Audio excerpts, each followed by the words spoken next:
నమస్తే, welcome to Telugu రాజ్యం. నేను మీ రామ్. తాడేపల్లి జగన్మోహన్ రెడ్డి గారి ప్యాలెస్లో జగన్మోహన్ రెడ్డి గారు పరిపాలన ఉన్న టైంలో అనేక రకాల అక్రమ ఆస్తులను సంపాదించి దాని ధన రూపంలో దాచి అక్కడ పెట్టున్నట్లుగా ఒక so called digital come satellite channel project చేస్తోంది. అయితే మెయిన్గా ఇక్కడ అదే ఛానల్ ఎప్పుడైనా అధికారులు తాడేపల్లికి ఎంటర్ అవ్వచ్చు, కానీ ఈడీ ఎందుకు ఇంకా ఎంటర్ అవ్వలేదని ఈడీని ఉసుగొల్పుతున్నట్టుగా వార్తలు చేస్తోంది. అయితే ఓవరాల్గా ఈ అంశం గురించి మనతో చర్చించడానికి ప్రముఖ పొలిటికల్ అనలిస్ట్ కేఎస్ ప్రసాద్ గారు మనతో పాటు ఉన్నారు. ఆయనతో మాట్లాడదాం. సార్ నమస్తే. నమస్తే అండి. ఏంటి సార్ అసలు వాళ్ళే కొంచెం గుర్తు చేస్తున్నట్లుగా దాన్ని కొంచెం నెడుతున్నట్టుగా ముందుకి ఈడీని రెచ్చగొడుతున్నట్లుగా మాట్లాడుతున్నారు, వాళ్ళు ప్రొజెక్ట్ చేస్తున్నారు. ఏంది ఎలా చూడొచ్చు మనం? అందుకే మీకు నేచర్ కాల్ని ఆపుకోలేకే 2.5 గంటలు డిబేట్లు చేసినా డైపర్ వేసి కూర్చుంటారన్న విషయం ప్రజలకి బాగా తెలుసు. మీకు ఆగట్లేదని చెప్పి ఈడీకి ఆగుతుందా ఆగదా అన్నది మీరు ప్రశ్నిస్తే చాలా బాధాకరంగా ఉంటుంది. ఎందుకంటే మీ బట్టలు వేసుకొని మీరే ఎప్పుకొని అసెంబ్లీ సమావేశాల్లో ప్రతి అంశంలో రంగుల కాడి నుంచి మొదలెట్టారు, ఆఖరికి ఆడదాం ఆంధ్ర దాకా వచ్చారు. అన్నిట్లోనూ బొక్కబోర్ల పడిన తర్వాత కూడా ఇంకా చింత సచ్చినా పులుపు సావలేదనో సామెత ఉంటుంది. అలా ప్రతి దాంట్లోనూ కాగ్ రిపోర్టులతో అనాపైసలతో లెక్కలు చెప్పి మీరేసిన అభాండం ఇంత, అదే కొండం దవి ఎలకను పట్టినట్టు ఇంత అభాండం వేసి అసెంబ్లీ వేదికగా అచ్చారి పచ్చపోస కబుర్లు చెప్తూ తేటతెల్లం చేసినవన్నీ 100 కోట్లలో ఉన్నప్పుడు ఏ నేలమాలగిల్లు వెళ్ళిపోద్ది. ఇంక రీసెంట్గా ఇవి ఇంకా మీకు ఉత్సాహం ఆపుకోలేక మీరు కొత్తగా ప్రవేశపెట్టిన ఎవరక్కడ జహాపన ప్రవేశపెట్టండి లిక్కర్ స్కామ్ అని అడవడి చేసి వస్తుంది కూడా. ఎవరో అభంశోభం తెలియని ముక్కు ముఖం తెలియనివాడు ఒక లెటర్ రాస్తే మీనా గారు ప్రతిస్పందించిపోయి, ఎందుకంటే ఆ రోజు బ్రెవరేజ్ కార్పొరేషన్ ఎండి మీద, కొల్లు రవీంద్ర గారి మీద అండ్ చంద్రబాబు గారి మీద A3గా కేసులు పెట్టినవి మర్చిపోయి అసలు జరిగిన స్కామ్ ఏంటి అక్కడ? బార్ లైసెన్స్లు అండ్ లిక్కర్ షాపుల లైసెన్స్లు, ఒక దాన్ని ఏమంటారు, ఒక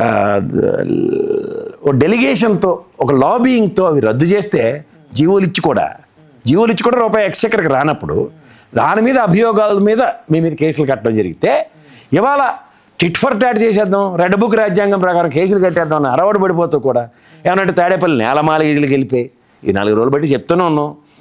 లెక్కర్ ప్రభుత్వమే వ్యాపారం చేసింది.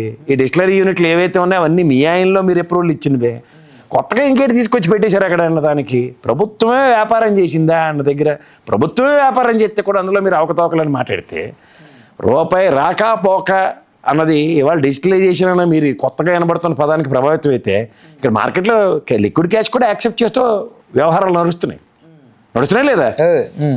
మీకు సరదా అయిపోయి నరేంద్ర మోడీ భజన చేసుకునే బ్యాచ్ కాబట్టి మీరు డిజిటల్ మనీ, క్రెడిట్ కార్డు వాడండి, డెబిట్ కార్డు వాడండి, డెబిట్ కార్డు క్రెడిట్ కార్డుకి కూడా ఛార్జీలు బుర్ర బాధేస్తున్నారు మాకు.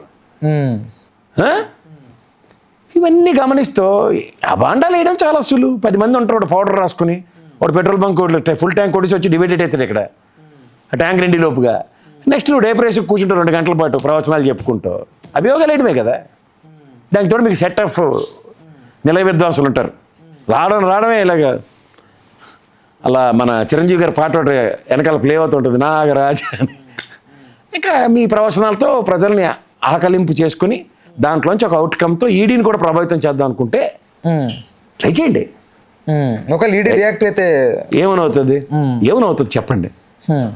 మీకు సింపుల్ చెప్తా. మీరు జీతగాడు, మీరు ఇల్లు కొనుక్కుంటారు, ఎంత జీతం వస్తుందో దానికి తగ్గట్టు అప్పిస్తాడే కూడా, అంతే కదా. అలాగే బ్రెవరేజ్ కార్పొరేషన్కి ఇంత రెవెన్యూ వస్తుందని చెప్పి బ్రెవరేజ్ కార్పొరేషన్ మీద అప్పు తీసుకొచ్చారు జగన్మోహన్ రెడ్డి ప్రభుత్వంలో.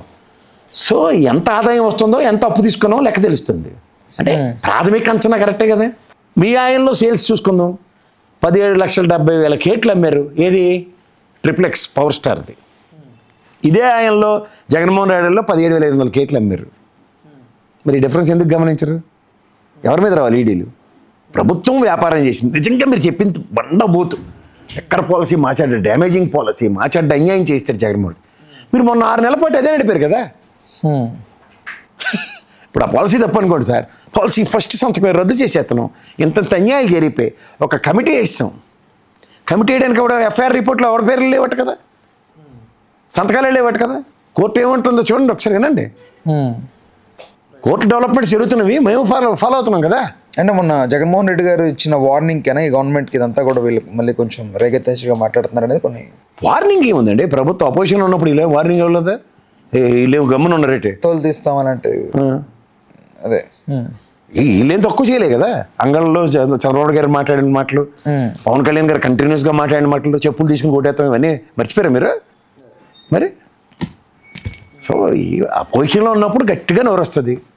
జగన్మోహన్ రెడ్డి అవ్వచ్చు, లేదా చంద్రబాబు నాయుడు అవ్వచ్చు, లేదా పవన్ కళ్యాణ్ ఎవరైనా ఒకటే. వాళ్ళేవి తక్కువగా ఉండరు, వీళ్ళేం ఎక్కువగా ఉండరు, అందరూ సమానంగానే ఉంటారు. అదే సార్, అదే ఈ వక్ఫ్ బోర్డుకి సంబంధించి కూడా మనం కొంచెం సపోర్ట్ చేసాం కదా, బట్ ఇంకా కూడా కేంద్రం నుంచి కూడా ఇంకా నెగిటివ్ అనేది ఉంది. కేంద్ర కొంతమంది కీలక నేతల్లో మనం విందని వాళ్ళు మాట్లాడుకుంటున్నట్టుగా కొన్ని వార్తలు వస్తున్నాయి సార్. టాగోని తెలవడక్కల ఆయన డైరెక్ట్గానే డెలిబరేట్గానే నేను సపోర్ట్ చేయట్లేదని చెప్పాడు. గౌరవ సుప్రీంకోర్టుకు కూడా వెళ్ళాడు. 28 మంది వేసిన వాద్యాల్లో ఈయన వాద్యం, వైఎస్ఆర్సీపీ వాద్యం కూడా ఉంది. ఏం మాడుతున్నారు? చెప్పి చేస్తాడు, చెప్పకుండా ఏం చేయడం ఉండదు.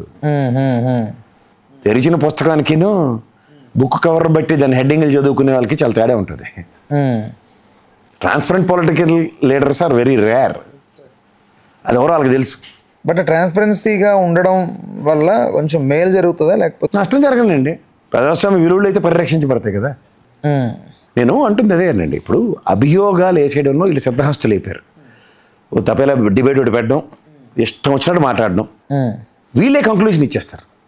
మీడియా ట్రయల్ అంటారు దీన్ని సార్. మీడియా ట్రయల్ వల్ల అవుట్కమ్ ఏమైనా ఉంటుందంటే ఏముండదు. అలా బ్రహ్మాండంగా స్లైడ్లు రెడీ చేసి కూర్చోడమే. అల్లాడిపోతే ఏమవుతుంది, ఇల్లిడిపోతే ఏమవుతుంది, ఈడి వస్తే ఏమవుతుంది అని స్లైడ్లు ఎట్టు కూర్చోడం వీళ్ళు. అంతకు మించి ఇంకేముండదు. ఈ అడావడి ఎన్నాళ్ళు అన్న దగ్గర చూస్తే ప్రమాణ స్వీకారం లాగా అయితే ఈరోజు దాకా అదే అడావడి కంటిన్యూ అవుతుంది. ఈ అడావడి కోసం ప్రజాస్వామ్యంలో అంత తమ్మింగ్ మెజారిటీ ఇచ్చారు వీళ్ళకి. 124 స్థానాలు ఇచ్చారు. ఆలోచించుకోండి ఒకసారి. ప్రజారంజక పాలన కోసం 124 ఇస్తే మెడికల్ కాలేజీల విషయంలో కానీ, పోర్టుల విషయంలో కానీ ఎన్నాళ్ళు ఈ అబద్ధాలు ఆడుకుని కాలక్షేపం చేస్తారు. ఇంకా చెవులో పూలు పెట్టడానికి అమరావతిలో ఇంటర్నేషనల్ ఎయిర్పోర్ట్, 2 ఇంటర్నేషనల్ ఎయిర్పోర్ట్ కోతవేడి దూరంలో ఉంటాయండి. లాజిక్ ఏమనండి.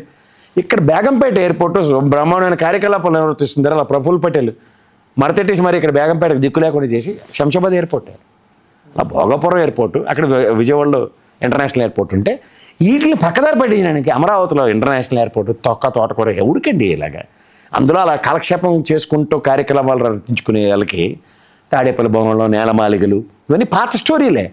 అట్లా ఏం చేస్తారంటే ఉప్పు కారం వేసి మామిడికాయ బద్దలకి, ఇప్పుడు మన ఇంట్లో మాగాయ పచ్చడి ఉంటుంది తెలుసు కదా, ఆ మాగాయ అలా ఉంటుంది. దాన్ని తీసుకొచ్చి ఆ ముక్కలు తీసి దానికి మాగాయ పెరుగు పచ్చడి చేస్తాం, మాగాయకి తాలింపు పెట్టి ఒక ఆవకాయ డిఫరెంట్ ఫ్లేవర్ వచ్చేలా చేస్తాం. అలాగే వీళ్ళు రోజుకోటి ఆ జాడీలు దింపడం, ఆవకాయలకి చింతకాయ పచ్చడికి ఏమో తాలింపులు పెట్టి మనం నెత్తికి పోస్తుంటారు. జరిగిపోయిందట, అన్యాయం జరిగిపోయిందట. ముందు టాగుని ఇంత ఉంటుంది. ఇన్ని కోట్లు, 4,000 కోట్లు అభియోగం వేసేసారు. బ్రవరేజ్ కార్పొరేషన్ త్రూగా 2 ఇన్స్టాల్మెంట్లు వచ్చింది. 4,000 + 4,000 20,000 కోట్లు ఏం చేస్తే 20,000 కోట్లు బఫర్ ఉండి కూడా 8,000 కోట్లే తీసుకున్నారు జగన్మోహన్ రెడ్డి. లాజిక్ అనండి మీరు. అంటే 4,000 crores జస్టిఫై చేయలేకపోతున్నారు. ఫస్ట్ ఈ అప్పు తీరితేనే కదా మిగిలిన తీసుకోవడానికి. చిన్న లాజిక్లు మిస్ అయ్యి తాళం వేసితిని గొల్లెం మరిచితిని టైప్ ఉంది బ్యాచ్ అంతా.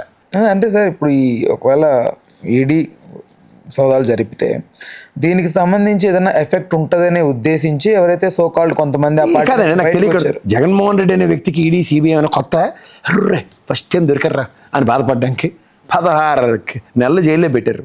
20 కేసులు పైచీలకు ఉన్నాయి. ఇప్పటికి తేల్చలేదు, అతి గతి లేదు దాని మీద. బిక్కులు ఆడుకుని సస్తున్నారు ఈడీ వాళ్ళు. ఏం సబ్స్టాన్షియల్ ఎవిడెన్షియల్ డాక్యుమెంట్స్ ప్రొడ్యూస్ చేయలేక. అదే కదా ఈ కేసుకి నాకు సంబంధం లేదని జగన్మోహన్ రెడ్డి వేసిన క్యాష్ పిటిషన్కి ఇప్పుడు దిక్కులేదు. డిశ్చార్జ్ పిటిషన్ల మీద సమాధానం లేదు. జడిసి తిరిగి కోర్టుకే రావద్దంటారు. బాబు ఇదేదో తేలిన తర్వాత మీరు కోర్టుకు వద్దురు అని ఆ వెసులుబాటు కూడా ఇచ్చేసింది కోర్టు. అది వీళ్ళు తట్టుకోలేకపోతారు. బయటకు వచ్చి 4 బెయిల్ మీద ఉంటారా, ఏడు చేస్తారు వెళ్ళి. డిశ్చార్జ్ పిటిషన్ నాకు డిశ్చార్జ్ అయిందా లేదని అడగాలి రోజు వెళ్ళి. దానికి వాళ్ళు ఇచ్చింది ఏంటంటే బాబు డిశ్చార్జ్ అవ్వట్లే, మీ అడ్వకేట్ గారిని పంపించి సరిపోద్దని. కానీ వీళ్ళు తట్టుకోలేకపోతారు. గతంలో ప్రతి శుక్రవారం జగన్మోహన్ రెడ్డి జైలుకి వచ్చి కోర్టుకు వచ్చి మర్చిపోయారా?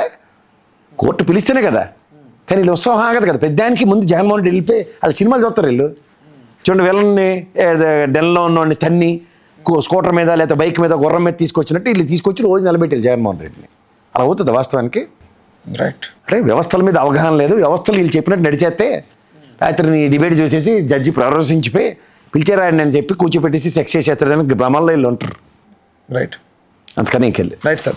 Thank you. Hello, Telugu Rajyam channel చూస్తున్నారా? సామాజిక రాజకీయ జీవన చిత్రణే తెలుగు రాజ్యం. అతిశయోక్తులు అసత్యాలు ఉండవు. రాజకీయ కోణం కాదు, ప్రజా కోణమే కొలబద్ద. తెలుగు రాజ్యం వీక్షణ మీ ఉత్తమ అభిరుచికి నిదర్శనం.